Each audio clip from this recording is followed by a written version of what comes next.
Hello friend, গাণিতিক ক্রিয়া reasoning থেকে গাণিতিক ক্রিয়া গুণ মানে বিয়োগ, ভাগ মানে গুণ, যোগ মানে ভাগ এবং বিয়োগ মানে যোগ হলে তাহলে আমরা বসাবো, শুধু সাইনগুলো চেঞ্জ করব।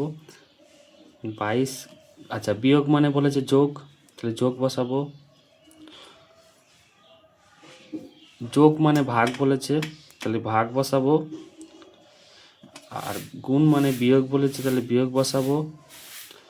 আর ভাগ মানে গুণ বলেছে, বসাবো। তাহলে আমাদের বডমাস নিয়ম অনুসারে করব আমরা।